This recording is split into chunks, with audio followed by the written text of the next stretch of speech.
entre o laboratório e o palco. Aos 14 anos, saí da casa de Dindinha e fui morar com meu pai no Garcia, bairro que se desenvolveu a partir da ocupação de uma antiga fazenda colonial e é um dos mais antigos de Salvador. Nos anos 1940 e 1950, sua parte mais alta foi dividida em uma série de loteamentos e construções modestas se multiplicaram pela região. Quando me mudei para lá, em 1991, os becos e as vielas pouco iluminados ainda eram de terra batida. Mas o Garcia estava em plena expansão, tanto que entre as crianças do bairro, uma das brincadeiras prediletas era pular na areia das obras. Hoje, o que existe são casas amontoadas entre edifícios modernos. Pela fragilidade, essas construções me lembram castelos de cartas e foram crescendo desordenadamente, de acordo com a ascensão social dos donos. Nossa área, conhecida como Fazenda Garcia, preservou seu espírito familiar e popular. Mesmo sem luxos, nossa casa é um dos maiores orgulhos de meu pai. Foi construída aos poucos e hoje tem 3 andares com direito a um terracinho. A obra levou tantos anos que perdi as contas.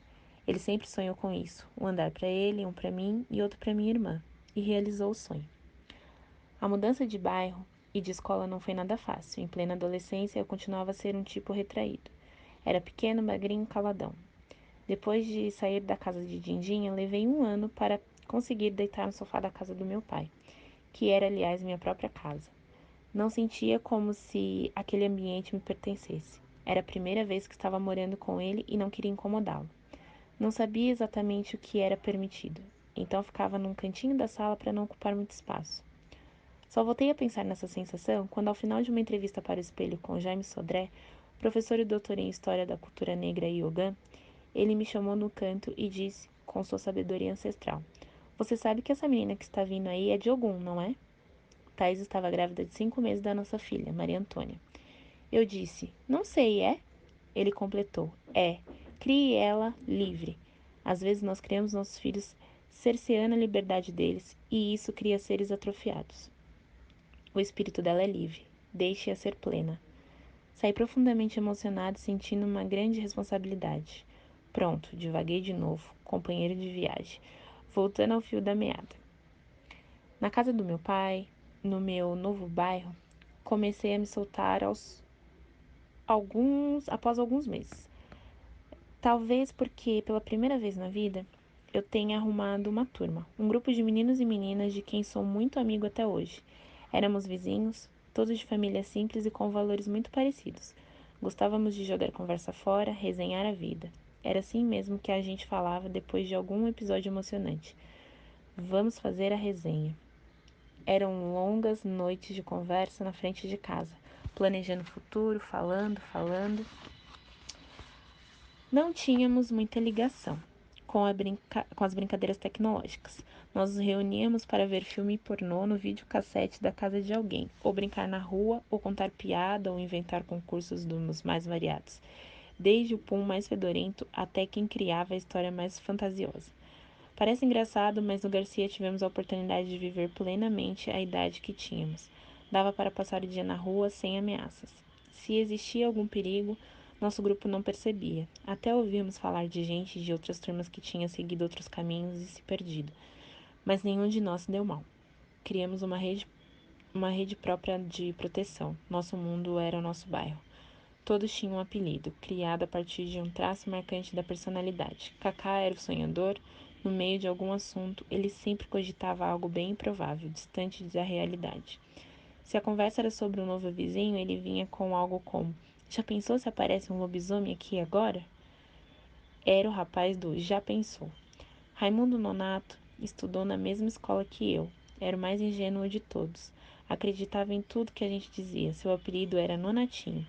Fernanda, a irmã mais velha de Cacá, era responsável, sempre dando uma noção de limites em alguém. Marcelo, o mais baixinho do grupo, a propósito, hoje ele é o mais forte e o mais alto, era chamado de Pigmeu. Josinei, primo de Pigmeu, foi o primeiro da turma a namorar.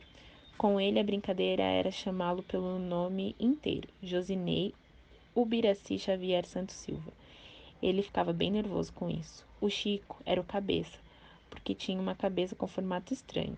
Manu, a mais clara da turma, uns dirão branca, outros sarará, Era desligada. Alemão, magrinho, ficou conhecido como sopa de ossos. Ele morreu um tempo depois de leucemia e até hoje lembrado por todos como o mais afetuoso da turma. E eu, como era o mais novo, não tinha apelido, até porque era fechado e às vezes sisudo. Não dava para brincar muito comigo. Porém, por conta de uma briga em que fiquei com muita raiva, gritei e abri bem os olhos, começaram a me chamar de olhos de zumbi. Como na época eu não tinha ideia de quem era zumbi, dos Palmares, não deu para reverter a situação usando o antídoto perfeito, quer dizer que achou o apelido ótimo.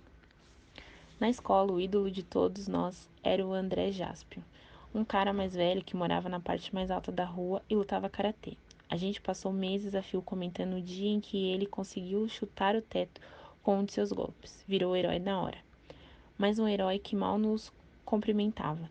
Era um pouco mais velho e, para manter a fama de mito, preferia ficar meio afastado. Quando crescemos, vimos que ele era igualzinho a gente. Às vezes, para ser mito, basta fazer silêncio e a cara certa. A maioria de nós tinha famílias com um passado de êxodo no interior. Nem todos nós com um nível de escolar alto. Como ninguém era filho de médico ou advogado, não existia a cobrança de herdar uma profissão. Na verdade, nossos pais só queriam uma coisa, que fôssemos poupados dos perrengues porque quem haviam passado. Estudem para ser alguém na vida, repetiam. E nós, no auge da adolescência, não tínhamos planos traçados. Nós planejávamos fazer cursos ou viagens, como acontece nas casas de classe média alta. Existia apenas o compromisso de levar os estudos a sério e buscar um caminho digno. Que caminho era esse? Ninguém sabia muito bem, mas provavelmente estaria ligado a algum curso técnico que poderia garantir mais rapidamente um emprego. O excesso de zelo dos nossos pais, que gostavam de impor regras para tudo, chegava a ser constrangedor. Por trás disso, é claro, existia um medo enorme de que virássemos gente ruim, que é como se fala na Bahia.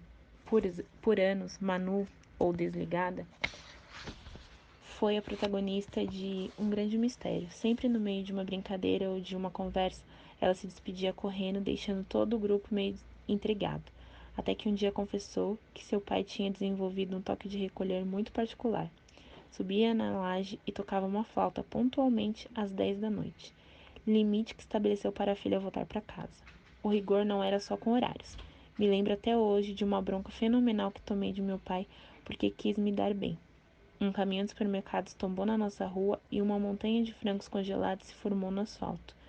Sem pensar nas consequências, eu e Cacá decidimos pegar alguns. Peguei uns 3, ele outros 4. 4. Quando apareci em casa com os frangos, seu Ivan ficou furioso. E lá fui eu, com a cara murcha e o frango pingando pelas pernas, devolver a carne. Quando voltei à rua, encontrei Cacá na mesma situação. O pai dele tinha lhe dado um sermão igual ao do meu.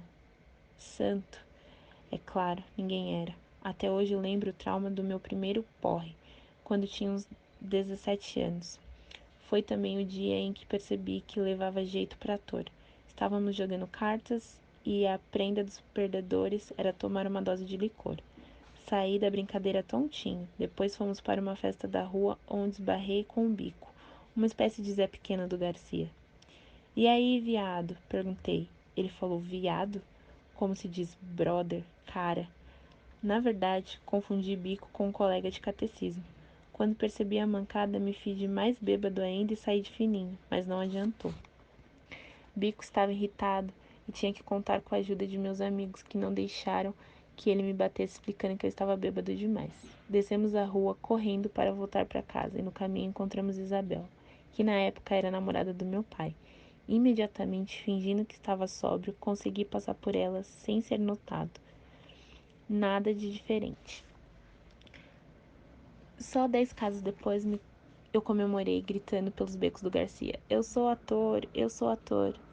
Se com a turma da rua consegui deixar a timidez para trás, na escola não tive a mesma sorte. Quando me mudei para o Garcia, entrei para o Colégio Batista Sião, uma escola particular e religiosa. A disciplina era levada a sério. Todos os dias, meia hora antes do início das aulas, éramos obrigados a cantar hinos batistas. Mais um ingrediente para a minha salada religiosa. Em classe, eu era aluno de primeira fila, porque precisava fazer jus aos esforços do meu pai para pagar a mensalidade. Sentar na frente era também uma espécie de refúgio para um cara como eu. Estudar numa escola de classe média em que eu era um dos pouquíssimos negros não foi nada fácil. Era a época dos bailes de 15 anos e das primeiras festinhas sem adultos por perto. E eu não podia me sentir mais rejeitado. As meninas escolhiam seus pares para dançar suas paqueras do momento. Eu não estava entre as opções, ficava num canto do salão sem ter nem com quem conversar. Quando alguma menina me dava mais papo, eu mal conseguia falar, pela falta de exercício. Estava tão acostumada a ser deixada de lado que não sabia o que fazer. Não sabia nem sequer distinguir se aquele papo tinha seguido segundo as intenções. Adotei então um papo do melhor amigo. Foi assim até o fim do ensino fundamental. Ficava com meninas do Garcia, mas com a turma da escola era o maior 0 a 0. E acontecia o mesmo com os meus amigos do bairro. Chico chegou a ser repreendido certa vez pela mãe de uma menina. Minha filha não é para o seu bico. E veja você, eu só soube disso nas pesquisas para este livro. Com Thaís aconteceu algo parecido. E olha que coisa, também só fiquei sabendo quando entrevistei para o espelho. Em casa nunca falamos disso. Ela contou que não arrumava namorados no colégio e achava isso normal. Era sempre a melhor amiga, articulada, quem armava os encontros dos meninos com as meninas, viabilizava as festinhas, era representante de turma, mas a questão do namoro não existia, nem mesmo no condomínio em que morava. O primeiro beijo na boca, ela já tinha 14 anos. Foi a vontade de perder a timidez, de me soltar, que me aproximou de vez do teatro. Não exatamente com ambições profissionais. Na minha cabeça, ser ator era uma opção economicamente inviável. E eu ainda tinha um medo danado de confessar para o meu pai que queria estudar interpretação. Seu plano era bem mais pé no chão. Ele acreditava que o melhor para mim seria cursar o ensino médio em uma escola técnica como o Cefet, o Centro Federal de Educação Tecnológica. Depois poderia procurar trabalho no Polo Petroquímico de Camaçari. Se esse caminho tinha dado certo com ele décadas antes, minhas chances pareciam ainda maiores. Mas a ideia de estudar no Cefet não me empolgava. Para fugir dela, descobri um colégio chamado Anísio Teixeira, também público e de educação profissional, que oferecia as aulas de teatro de graça. Para estudar lá, eu teria que escolher entre duas especialidades, desenho industrial ou patologia clínica. Como eu não levava o menor jeito para desenhar, não sabia fazer nem o com copo, inventei para o meu pai, que estava muito interessado no universo dos laboratórios e dos fluidos orgânicos. Adoraria examinar sangue, urina e cocô, pai. E ele acreditou. Afinal, mesmo sem convicção, desde criança eu dizia que queria ser médico. Para que meu plano de não entrar no Cefet desse certo, marquei uma única letra, C, em toda a prova de múltipla escolha. E depois fiquei esperando por 1 hora para sair da sala. Até então nunca tinha burlado uma lei na vida. Levei bomba, é claro. Fui então para o Anísio Teixeira, que se tornou a melhor opção. Passei a frequentar aulas formais de teatro pela primeira vez. Meu pai não aceitou bem a ideia. Não por preconceito, mas por receio de que eu não conseguisse sobreviver dos palcos e me decepcionasse. Um eco disso reverberava em mim toda vez que a situação apertava. Batia um arrependimento, minha cabeça voltava ao dia em que fraudei o exame do Cefet. E eu me perguntava se não teria sido melhor seguir os conselhos de seu Ivan, meu sábio pai. Para atrapalhar um pouco, ele não me dava dinheiro para o almoço, já que as matérias do currículo tradicional e da patologia clínica eram de manhã. O problema era que à tarde eu fazia teatro. Para tapear a fome, comia cajarana, tirada direto do pé dos fundos da escola. Um dia, meus colegas comentaram que o bando de teatro Olodum oferecia uma oficina a todos e todos iam se inscrever. A matrícula custava R$ 5. Verdadeira fortuna para um adolescente que almoçava cajarana no pátio. Decidi não participar, afinal já estudava teatro no colégio e nunca tinha ouvido falar do tal bando. O Lodum para mim era o bloco de carnaval, e só. Quando meus amigos se despediram e entraram num ônibus para fazer a inscrição, fui imediatamente tomado por uma sensação de que estava fazendo uma tremenda burrice. Saí correndo e consegui alcançá-los. No fim das contas, fiz o workshop e fui o único da escola selecionado para integrar o bando. Aliás, bando não. Fui chamado para fazer parte de um grupo de teatro para adolescentes, o Parque São Bartolomeu, comandado pela mesma diretora do bando, a Chica Carelli. Fiquei nele só um dia porque não queria fazer parte de uma companhia com atores da minha idade. Não me identificava com as questões trabalhadas lá. Que horas chegar em casa, namoro e conflitos adolescentes não estavam na minha agenda teatral. Eu queria mais. Queria pensar sobre as condições do negro na sociedade com o vigor que observei no bando durante a semana do workshop. Insisti tanto que a direção aceitou minha transferência. Em troca, prometi que não me tornaria o adolescente mau do grupo. Fiz essa pressão porque o bando era completamente diferente de tudo que eu já tinha visto. Formado por atores negros, seus textos mostravam um universo muito parecido com o meu. O bando de teatro Olodum foi fundado em 1990, fruto da iniciativa de pessoas como o diretor Márcio Meireles, diretora Chica Carelli e uma série de atores de grupos de bairro. Aos poucos se tornou uma companhia totalmente autônoma, porém, no início, o nome do bloco servia como uma espécie de chamariz para as oficinas concorridíssimas em Salvador. Desses workshops saíam novos integrantes, em geral atores que mantinham outras profissões durante o dia e se dedicavam aos ensaios das peças à noite. No bando, todo ator é também autor, já que as cenas são criadas a partir de uma pesquisa do cotidiano. Na busca por essas novas vozes surgiram os personagens e os diálogos que eram aproveitados no palco. Vem dessa linguagem popular, por exemplo, o título da peça, Ó Paí, ó, uma expressão tipicamente baiana que já expliquei aqui. A essência da companhia é misturar humor, crítica social e contundência para falar do ponto de vista negro na ordem do mundo. O que me encantou primeiro foi a combinação do humor com a crítica social. Discutir um tema árduo como discriminação racial pode ser um fardo, mas em alguns dos espetáculos criados pelo bando foi possível darmos o nosso grito em meio a gargalhadas. Entretenimento e reflexão andam juntos. Percebi que essa era uma ótima maneira de ser ouvido, e não só no teatro. Mais tarde experimentei com eles um sabor mais amargo quando o grupo decidiu abrir mão da leveza e do lúdico para falar com mais dureza de algo que, tenho que admitir, é de fato cruel. A entrada do bando, quando eu tinha 16 anos, mudou o rumo da minha vida. Estreiei em Bye Bye Pelô em 1994, justamente quando o grupo passou a ser residente no Teatro Vila Velha, por onde passaram Caetano Veloso, Gilberto Gil, Maria Bethânia, Otton Bastos, Sônia Robato, Carlos Pretovic e muitos outros. Era um importante palco de Salvador que estava sendo revitalizado. A peça falava sobre as mudanças do dia a dia do Pelourinho depois que a área recebeu investimentos para atrair turismo. Meu personagem era Augusto Pelotas, que nos primeiros improvisos era um médico de fala rouca e que passou a ser um trapaceiro, pois todos achavam que ninguém acreditaria num médico com cara de 15 anos.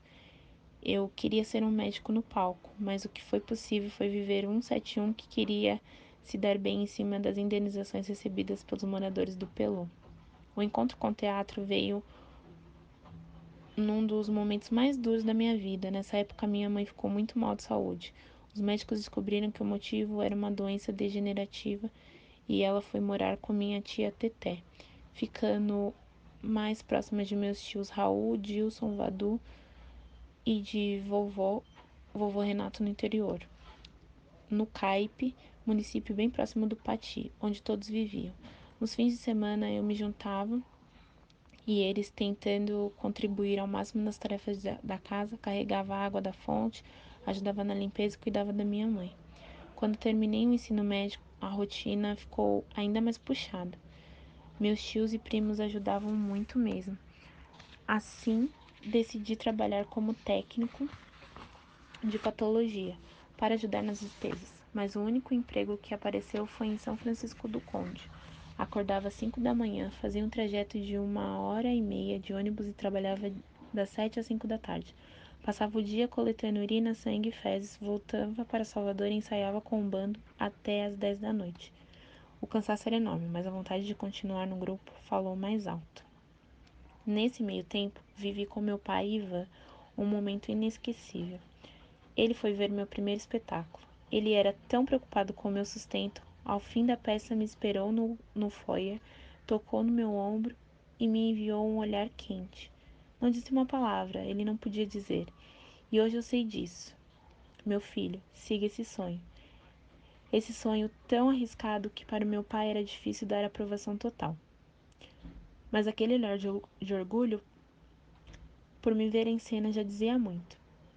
E desde então ele esteve presente em todas as minhas estreias, sempre com o mesmo olhar caloroso. No bando, comecei a refletir sobre assuntos que não vinham à tona no meu ambiente familiar. Aprendi muito em Cabaré da Raça, o maior sucesso de público da história do bando, encenado em 1997. A peça contava com 16 personagens negros com atitudes totalmente diferentes em relação à questão racial.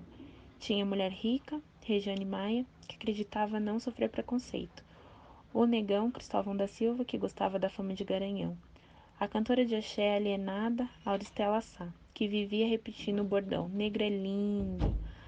A cabeleireira, Cássia Vale, que descobriu o mercado de produtos para cabelos crespos. Edileuza, Lázaro Machado, que viveu o conflito de ser negro e gay. Taíde, George Washington, um modelo que não conseguia trabalho e não entendia que isso tinha a ver com a cor da sua pele. E a doutora Janaína, Mary Batista, uma advogada constantemente discriminada ao seu ambiente de trabalho. Foi sugerida a ela, inclusive, que passasse a usar o elevador de serviço.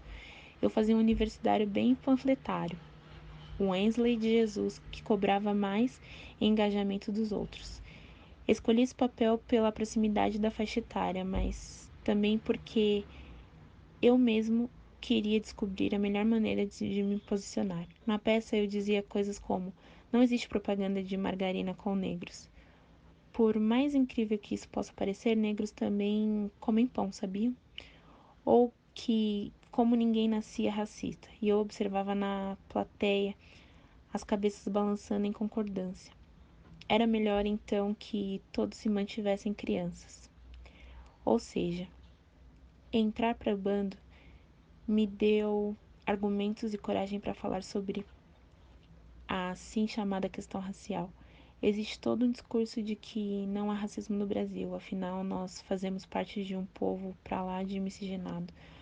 Mas quem é negro como eu sabe que a cor é motivo de discriminação diária, sim. Um bom exemplo é a blitz de ônibus. Em determinada época, elas eram bastante frequentes em Salvador. Curioso é que só descia negão dos ônibus. O cara branco era chamado de cidadão e eu virava menininho, garoto, moleque. Ou vocês nunca repararam na cor da pele de quem é menor e de quem é criança nos textos impressos no vocabulário popular ou mesmo em pronunciamento de autoridades? Nas rodas de conversa com a turma do Garcia, volta e meia alguém contava uma situação constrangedora. Chico, aos 18 anos, foi comprar o primeiro carro. Ele estudava engenharia e trabalhava numa oficina mecânica. Quando chegou à concessionária, houve um vendedor comentar com o outro: esse aí é só olheiro. O tipo que olha e não compra nada. Pois ele gostou de um Gol que estava à venda, foi ao banco, sacou o valor necessário e voltou. Tirou da meia um maço de dinheiro e pagou o automóvel à vista. Certa vez eu voltava de um ensaio do bando às 11 da noite, quando parei num caixa eletrônico para tirar dinheiro. Quando saí do banco, 2 policiais me esperavam. Vieram atrás de mim com arma na mão e tudo, e me pediram documentos. Antes de entregar minha identidade, comecei a questionar a abordagem. Por que você quer meu documento? Porque você é um tipo meio suspeito, de boné. Como assim, tipo suspeito de boné? Não entendi. Estava aí à noite no banco. Oxente, eu estou no meu banco, sacando meu dinheiro. Um dos policiais passou a andar de um lado para o outro, irritado, arma em risque, enquanto eu despejava todo o discurso aprendido no bando. Rapaz, rapaz, repetia ele em passos firmes, irritado com a minha empáfia. No fim das contas, o policial devolveu meu documento e os dois entraram no carro meio emburrados. De alguma maneira, passei meu recado e consegui fazer com que eles pensassem um pouco no que tinham acabado de fazer, porque o motorista deu meia volta, parou a viatura e falou da janela: Não estou te discriminando não, tá? Minha mudança de comportamento passou a influenciar também a minha família. Minha mãe e minhas primas deixaram um alisamento para trás e aderiram aos penteados afro depois que comecei a aparecer em casa com trancinhas e dreadlocks. Dindinha também parou com os seus muxoxos à frente da televisão e abandonou o pó de arroz, trocando a maquiagem com uma base Elk que eu dei para ela. Ela me via no palco com frequência e passou a admirar os atores negros. Aqui e ali eu fazia minhas intervenções. Um primo certa vez me disse que era marrom. Você é o quê, menino? Você não é marrom, não. É negro. Não tenha vergonha. O orgulho de minhas origens, porém, não se sobrepôs a um grande ensinamento que recebi em casa, o de não estimular a separação. E assim aconteceu comigo no teatro. Um ator da minha idade, integrante de outra companhia do Vila Velha, despertava a minha curiosidade entre um ensaio e outro. Ele tinha cabelo comprido, era calado e esquisitão, talvez tanto quanto eu. Um dia depois de encenar Zumbi, o tal cara apareceu no camarim para me dar os parabéns. Oh, admiro o seu trabalho.